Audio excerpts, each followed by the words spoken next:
Hi, this is Jake with Zion Security Alarms. I'm going to show you today how to add an M2M cellular radio to your DSC Impassa system. And the first thing that we want to do is go ahead and open up the panel right here by sticking a little thin screwdriver in those two little screwdriver notches. Once you pry this up, it's going to come up or down here. You just want to unhook the battery. You can put the top of it out of the way.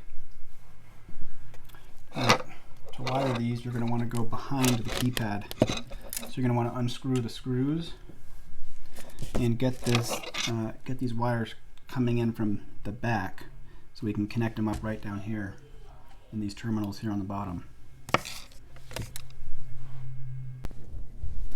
Alright, so once you have the wires brought in from the back of the panel, we just need to connect them down here in these terminals, and then lastly we're going to slide this resistor in as well. So the first one that we want to do is connect the red and the black right here to where it has AUX plus and AUX minus.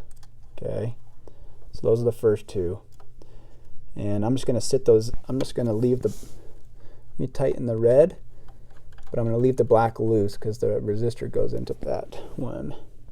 So after that, the next one we want to do is the orange and the white. And so the orange goes into this one IO, and the white goes into the 2 IO. Okay, and then I'm going to tighten the 2. The resistor goes on the aux negative and the 1 IO, where the black. So one with the orange, one with the black. So once I put that in there, I'll tighten that down. Now you only need the resistor and the orange and the white if you want to control it from an app. If you don't want to control it from the app, you can just skip the orange and white and the resistor and just hook up the green and the yellow. So the green goes into the R for ring, and the yellow goes into the T for tip. And so we'll just put those in, and once those are tightened, we are all done with the physical installation. You just check these and kind of put them where you want them. And so we'll just go ahead and reconnect the front of the keypad, and once we snap that back on, it's going to power up, and your cell radio will start flashing this red light to let you know that it's starting to communicate.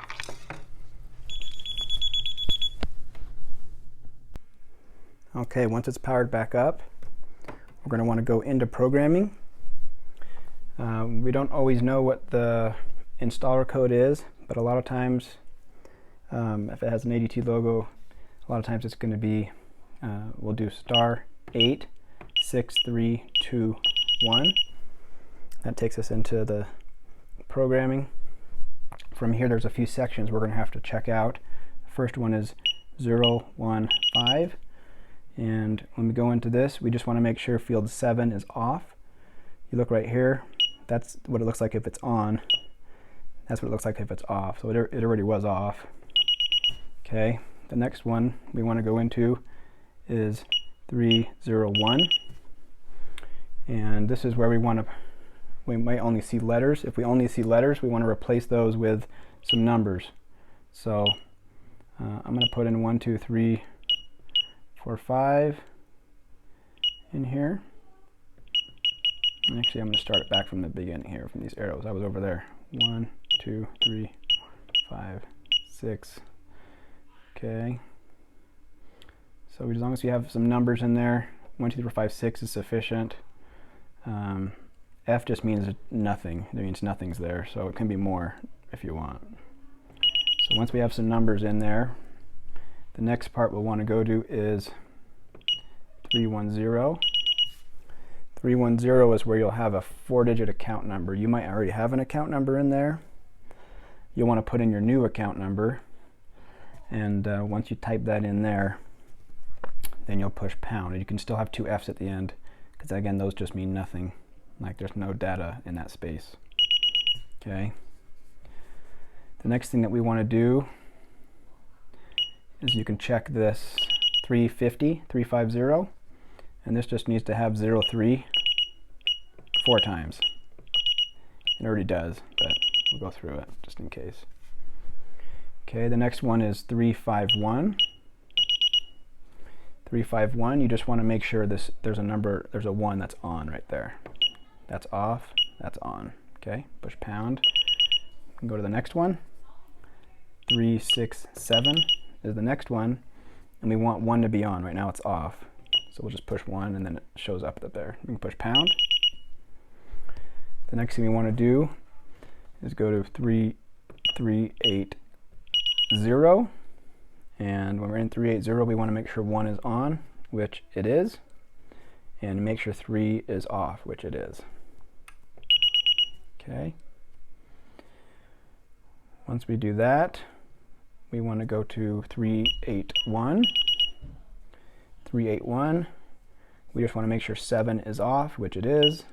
That's, if nothing's there, it's a dash, then it's off. Okay.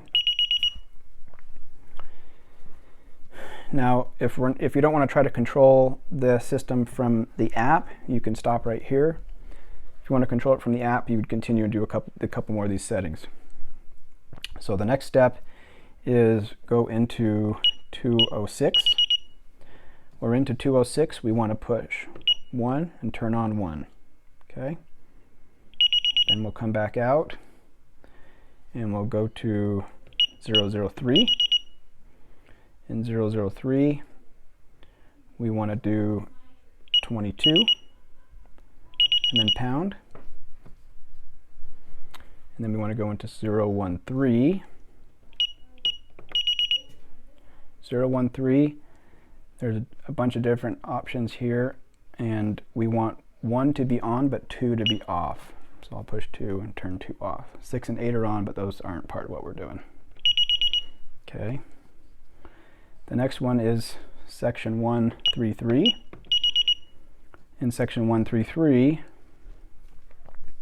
we don't want to touch anything with these, but if we push 9, we'll go to the next set.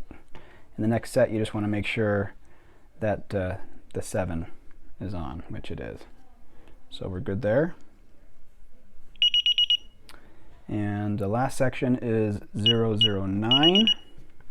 In 009, the first part will be 00 like it is.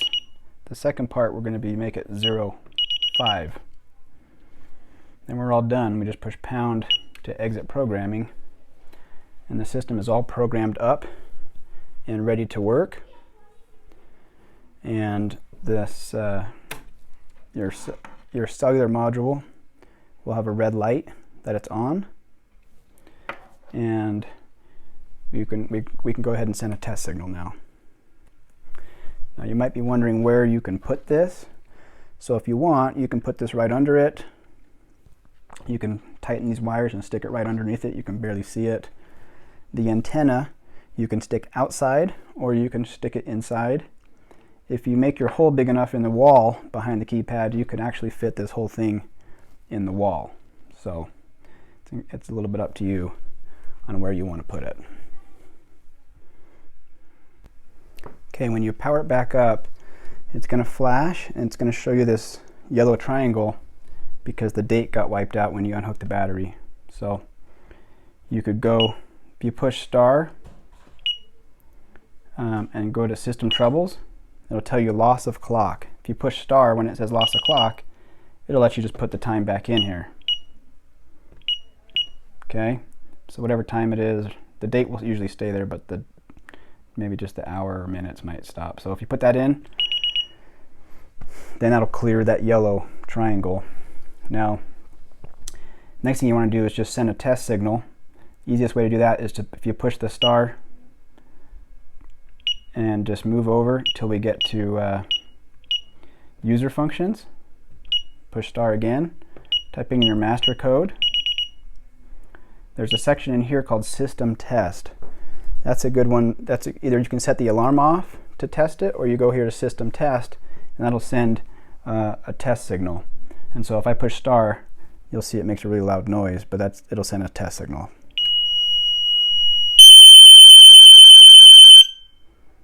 But it does that really briefly, then it goes back to normal, and then you can just push pound and go back to your normal system functions. And you should be ready to go.